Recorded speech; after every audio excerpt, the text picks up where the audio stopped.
बगलामुखी बगलामुखी पीतांबरधारी बगलामुखी। जय जगन्माता देवी बगलामुखी। ओम क्रीं बगलामुखी सर्वदुष्टानां वाचां मुखं पदं स्तंभया జక్వాం కీలయాం బుద్ధి మునాచ క్లీం ఓం స్వాహ. మనందరికీ తెలుసు, కొంతమంది ఇంతకుముందే వాళ్ళ గురించి మనం వినుంటాం. అయితే వాళ్ళు అంత ఫేమస్ కాకుండా పాపులర్ అయ్యి ఉండరు. ఉన్నట్టుండి పెద్ద మార్పులు వాళ్ళలో జరుగుతాయి. మంచి పేరు ఆదాయం కలిసి వస్తుంది. అన్ని విధాలా అనుకున్న విధంగా ఎదుగుతారు. కొంతకాలం తర్వాత వచ్చినట్టుగానే వెళ్ళిపోతుంది. ఇలా ఉన్నప్పుడు ఆ ఆకస్మికంగా వచ్చిన ఎదుగుదల పతనం ఇది ఎలా జరుగుతుందంటే గ్రహాల ఒక గోచార ఫలితాల ఆధారంగా జరుగుతుంది. మీరు క్లాక్ చూస్తే క్లాక్ ఉంది కదా, అందులో ఒక్కొక్క ముళ్ళు తిరుగుతూనే ఉంటుంది. అదేవిధంగా 12 రాశులు అంటే అది వచ్చి మేషం నుంచి మీనం వరకు 12 రాశులని చెప్పబడే గ్రహాలు సర్వదా తిరుగుతూనే ఉంటాయి. ఇలా సర్వదా తిరుగుతూనే ఉండేటువంటి గ్రహాలు కొన్ని యోగాలు వచ్చేటప్పటికీ పరస్పరంగా చూడడం దానికి దృష్టి అని చెప్తారు. ఒకే ఒక్క రాశిలో 2 గ్రహాలు చేరినప్పుడు ఇంకా దృష్టి అనో యోగమనో గ్రహాలు చేరేటప్పుడు జీవితంలో భయంకరంగా ఉన్నటువంటి ఎదుగుదల పతనం జరిగేటువంటి యోగాలు ఉంటుంది. ఇలా జరిగినప్పుడు ముఖ్యంగా మనకు ఆకస్మికంగా ఒక ఎదుగుదల మంచి పేరు ప్రతిష్ట వచ్చినప్పుడు నేను చాలా అదృష్టవంతుణ్ణి అని ఉండరాదు. మనకి వచ్చిన ఈ ఒక మార్పులు మంచిక చెడుక ఇది పర్మనెంట్గా ఉంటుందా, దీన్ని ముఖ్యంగా తెలుసుకోవాలి. దీనికి ఒకే ఒక మార్గం మీ జాతకాన్ని చూడాలి.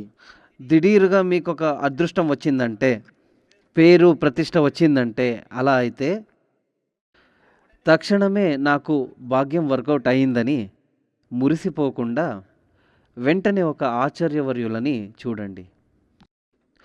గురూజీ, నా జాతకంలో జీవితంలో ఇలాంటి ఒక మార్పులు జరిగింది, ఇది నా జాతకం ప్రకారం పర్మనెంట్గా ఉంటుందా? ఉండాలని నేను అనుకుంటా. ఉండాలి అంటే అందుకని నేనేం చెయ్యగలను? అలా అడిగి వచ్చిన ఆ ఎదుగుదల యోగాలు పర్మనెంట్గా ఉండడానికి నెలిసి ఉండాలంటే దానికి కావాల్సిన పరిహారాలు చేయాలి. ఇక్కడ వచ్చినటువంటి యోగం రాజకీయంలో అయితే దిఢీరుగా మీ జీవితంలో ఒక మార్పులు వచ్చింది, పేరు ప్రతిష్ట వచ్చింది. అలా అయితే అది రాజకీయంలో అయితే దానికి మేమేం చేయాలంటే పృథ్వీరాజ యాగం రాజస యాగం కంటే చాలా ప్రబలమైనది ఇది. పృథ్వీరాజ యాగం చేయాలి. పృథ్వీరాజ యాగం చేస్తే మీకు రాజకీయంలో మనకి మంచి పేరు ప్రతిష్ట డబ్బులు అన్నీ రావాలి, పదవి కావాలి. ఇది ఎక్కడి నుంచి వస్తుంది? జనాల నుంచి వస్తుంది కదా. అలాగా జనం నుంచి రావాలి. ఈ భూమిలో రాజయోగంతో ఈ భూమిలో ప్రబలంగా మనం జీవించాలి. ఆ యోగం వచ్చినటువంటి యోగం ఎలాగో అలాగా వచ్చి చేరింది. అలా వచ్చినప్పుడు అది పర్మనెంట్గా ఉంటుంది. ఉండాలనే మేము అనుకుంటాం కదా, మీరు అలాగే ఆలోచిస్తారు. అలా అది ఉండాలంటే, ఉండేటట్టు చేయాలంటే దానికి తగిన యోగం మీ జాతకంలో ఉంటే దానికి పృథ్వీరాజ యాగం చేయాలి. అలా చేస్తే అంటే ఆ యోగం పర్మనెంట్గా ఉంటుంది. ఇదే విధంగా దిఢీరుగా జీవితంలో ఒక పతనం అయింది అని అనుకోండి, అతాటుగా ఒక ఆపత ఏర్పడింది, పెద్ద ఒక జైలు వాసం వచ్చింది. ఎలాగా అన్ని దిఢీరుగా మేము చూసుంటాం. పెద్ద పేరు ప్రతిష్ట ప్రశస్తి ధనభాగ్యాలన్నీ ఉంటుంది. దిఢీరుగా ఒకరోజు ఏదో ఒక ప్రాబ్లం వచ్చి జైలుకి వెళ్ళిపోతారు, లేదా ఒక యాక్సిడెంట్లో చనిపోతారు, లేదా శత్రువుల వల్ల అతనికి జీవహాని కలుగుతుంది. అప్పుడు ఇలాంటి దోషాలు వచ్చినతో మ్యాక్సిమం అది రాకుండా ఉన్నట్టు చూసుకోవాలి. అది రాకుండా ఉండాలంటే మీరు మంచిగా జీవించాలి. దానికి ఒక ఉపాయం నేను చెప్తాను. మీరు ఒక జాతకాన్ని తీసుకొని ఒకరితో మాత్రం వెళ్ళకండి. బాగా క్వాలిటీగా ఉన్న ఒక ఇద్దరు ముగ్గురితో చూపించండి. ఒకరినే మూర్ఖంగా నమ్మకండి. ఈ ముగ్గురు ఒకే విషయాన్ని చెప్తున్నారంటే అది 100% నిజమని అర్థం. 4 + 3 ఏడేగా. ఎవరు కలిపిన ఏడేగా. వేరే రాదు కదా. అదే విధంగా జ్యోతిష్యం అనేది కూడా ఒక లెక్కలు లాంటిదే, మ్యాథ్స్ లాంటిదే. శాస్త్రీయంగా చూస్తే ఎవడు చెప్పినా మీ ఫలితాలు అలాగే ఉంటుంది. అలా అయితే మనకి వచ్చినవంటి యోగాలు మంచిదే, అది ఉండాలి. లేదా ముందు ముందు మనకి ఒక పెద్ద ఆపద వచ్చేలాగా ఉంది, దాన్ని ఆపాలి. ఆపద వచ్చేసింది, దాని నుంచి త్వరగా బయటికి రావాలి. ఇలా మీరు ఆలోచిస్తుంటే దానికి మంచి ఒక ఆచార్యులను చూసి ఒక అడ్వైస్ అడగాలి. ఎప్పటికీ ఇప్పుడు చూడండి, చాలామంది చాలా కష్టంలో ఉన్నటువంటి వాళ్ళు మీరు మీరు బయటకు వచ్చినప్పుడు చాలా పెద్ద పెద్ద ఫ్యాక్టరీలన్నీ మూతబడి ఉండడం మీ కళ్ళారా మీరే చూసింటారు. పెద్ద పెద్ద ప్రస్థానం అన్నీ ఏళ్ల తడబడి శిథిలంగా ఉన్నది మీరు చూసింటారు. అదేవిధంగా పెద్ద పెద్ద వాళ్ళంతా పేరు ప్రతిష్ట ఐశ్వర్యవంతులంతా జైల్లో వాసిస్తున్నారని విని ఉంటారు. కొంచెం ఆలోచించి చూస్తే, కొంచెం వెనక్కి చూస్తే ఇంతకు ముందే చెప్పిన ఫ్యాక్టరీలంతా మంచిగా పనిచేసినవే ఒక టైంలో. ఈరోజు జైలు వాసాన్ని అనుభవిస్తున్న వీళ్ళు ఒకప్పట్లో మంచి పేరు ప్రతిష్ట ఉన్నవాళ్లే. ఎందుకు ఇలా జరిగింది? ఖచ్చితంగా వాళ్ళ జాతకంలో అది ఉంటుంది, సందేహమే లేదు. అప్పుడు ముందే ఈ జాతకం మంచి ఒక ఆచార్యుల్ని కలిసి ఉంటే వాళ్ళే మీకు చెప్పేవాళ్ళు, ఇన్ని సంవత్సరాల తర్వాత మీకు ఇలాంటి దోషాలు ఉంది, ఆ దోషాలని మీరు ఆపాలి, ఆ ఒక దోషాలు రాకుండా ఎలాంటి జాగ్రత్తలు తీసుకోవాలనో అది చెప్పేవాళ్ళు. అది చేస్తుంది, అది చేయిస్తుంది, ఇది చెయ్యాలి అని చెప్తారు. అలా జాగ్రత్తగా ఎప్పుడు చెయ్యాలో ఆ టైంలో ఏం చేయవలనో దాన్ని త్వరగా కరెక్ట్ మనం చేస్తే దోషం నుంచి బయటికి రావచ్చు. పెద్ద దోషాలేవి కలగదు అని అర్థం. దీనికోసమే దేవుడు, ఈశ్వరుడు, భగవంతుడు మనకి జ్యోతిష్యం అనే ఒక శాస్త్రాన్ని ఇచ్చాడు. మనమంతా ఈశ్వరుడి సంతానమే, భగవంతుడి సృష్టియే కదా మనమంతా కదా. అప్పుడు మనమంతా భగవంతుడి పిల్లలమే. మీ పిల్లలకి ఏదైనా జరిగితే నచ్చుతుందా? అపాయం రాకుండా ఉన్నట్టు ప్రే చేస్తారు కదా, అయ్యో నా పిల్లలకి ఏం కాకూడదు అనేలాగా. అదేవిధంగా ఈశ్వరుడు మనకి అపాయం రావాలి అని ఆలోచించడు.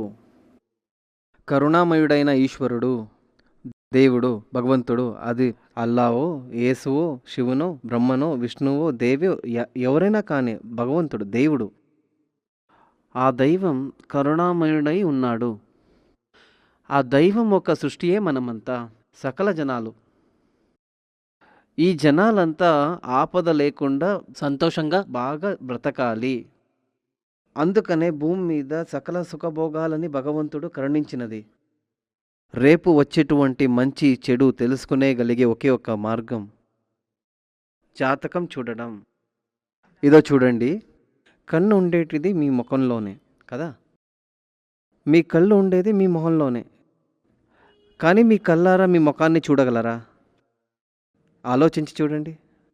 కన్ను ఉండేది ముఖంలోనే, ఆ కన్ను నుంచి మీ మొహం చూడలేరు. ఏం కావాలి? ఒక అద్దం కావాలి కదా. కన్ను ఉండేది మీ ముఖంలోనే అయినా ముఖం చూడడానికి కన్ను కవ్వదు.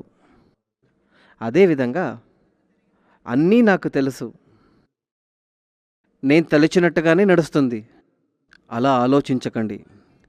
మా జీవితాన్ని చూసుకోవడం కోసం కళ్ళతో కళ్ళు కనిపించదు.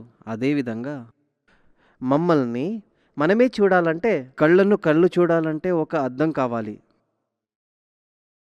మీ కళ్ళకు మొహం మాత్రం కాదు, కళ్ళకి కళ్ళే చూడాలంటే కూడా దానికి అర్థం అవసరం. మా జీవితాన్ని మనమే అడ్వాన్స్‌గా చూసుకోవచ్చు. 10 ఇయర్స్ తర్వాత ఎలా ఉంటాం? ఇప్పుడు అమెరికాలో ఏదైనా ప్రాబ్లమ్ జరిగితే టీవీలో లైవ్‌లో చూడొచ్చు కదా! అక్కడ నడిచేటువంటివి. వరల్డ్‌లో ఏం జరిగినా మనం టీవీలో లైవ్‌గా చూడొచ్చు. అదేవిధంగా 10 ఇయర్స్ తర్వాత మనకి ఏం జరగబోతుంది అనేది ఈరోజు మనం చూడొచ్చు. ఎలా తెలుసు? మా జాతకంలో అది రాసి ఉంది. ఇప్పుడు మీరు సినిమాలంతా చూస్తారు కదా! సినిమా. పాత కాలంలో చూస్తే మీరు సినిమాకెళితే ఒక పాఠ పుస్తకం, ఒక కథా పుస్తకాన్ని ఇస్తారు. ఆ కాలంలో కథని చదివి చూస్తారు. అందులో చివరికి మన కథానాయకుడు చనిపోవడమో, లేక కథలోని ప్రేమ జంట పెళ్లి చేసుకుంటారా, కలుస్తారా అని చదివిన తర్వాత సినిమా చూస్తారు. ఇప్పుడు అలా లేదు.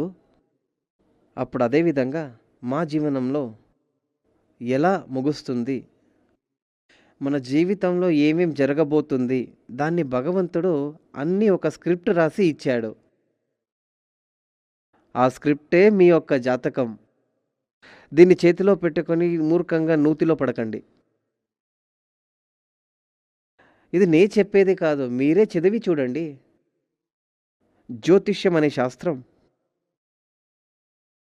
100% కరెక్ట్‌గానే ఉంటుంది. సందేహమే లేదు. కావాలంటే మీరే జాతకాన్ని పరిశీలించి చూడండి. నేను మీతో మాట్లాడేటప్పుడు జాతకంలో ఉన్న ప్లానెటరీ పొజిషన్స్ ఇలా ఇలా ఉంటే ఏమేం ఫలాలు వస్తాయని చెప్తాను కదా! మీకే అనుభవం వస్తుంది. జాతకం తీసి చూస్తే అవును వీళ్ళు చెప్పినవన్నీ కరెక్ట్‌గా ఉందని మీకే అనిపిస్తుంది. నా దగ్గరికి వచ్చినటువంటి చాలామంది చెప్తారు, మీరు చెప్పినది నా జాతకంలాగే ఉంది అని.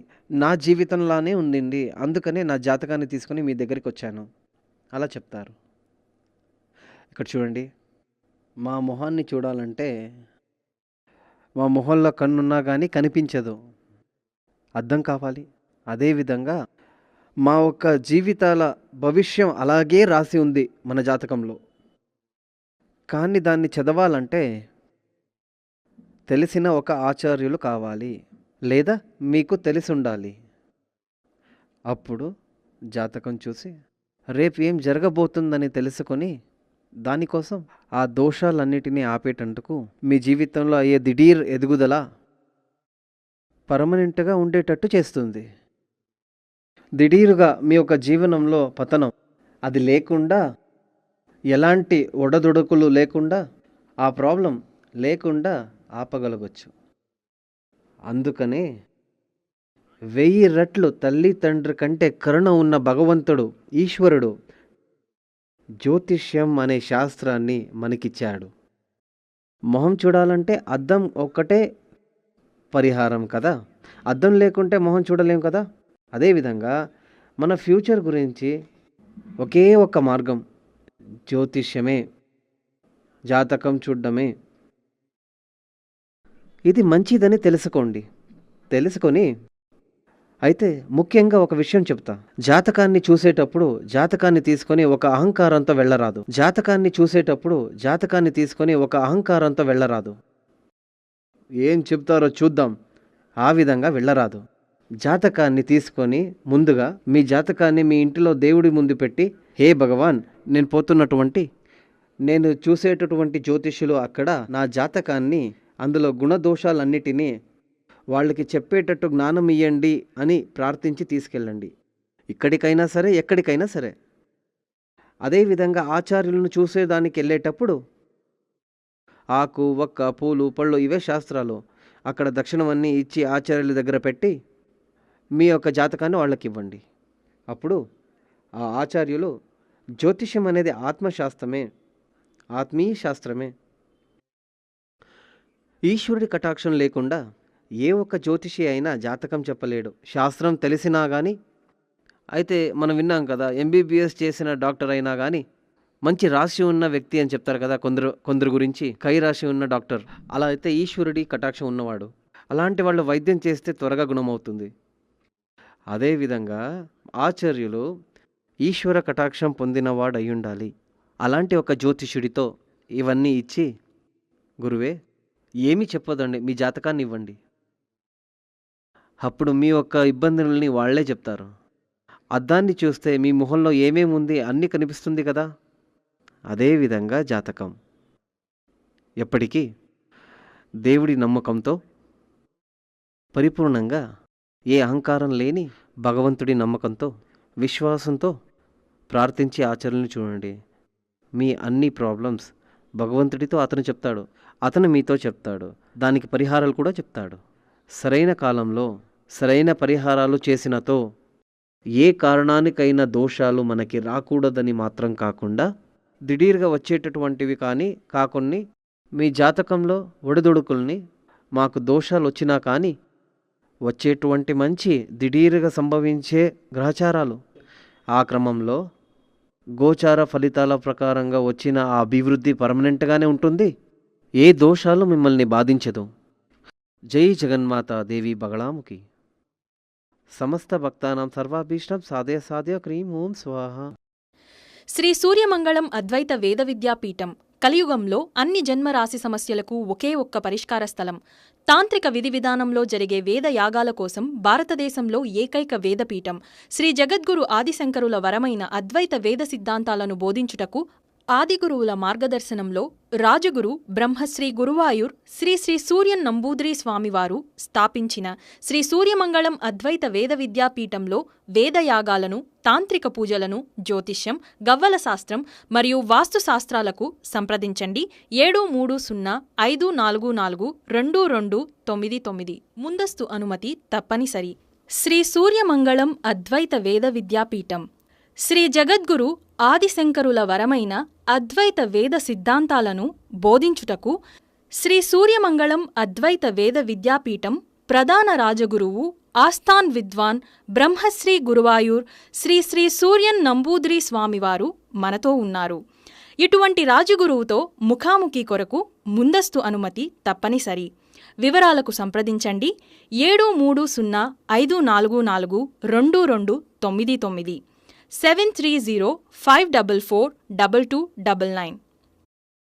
శ్రీ సూర్యమంగళం అద్వైత వేద విద్యాపీఠంలో ఉన్న దివ్యస్వరూపి మాతా బగళాముఖీదేవి సందర్శనార్థం వచ్చే భక్తులకు భోజనం మరియు వసతి ఏర్పాట్లు కల్పిస్తారు. అమ్మను దర్శించండి, పరమానందం పొందండి.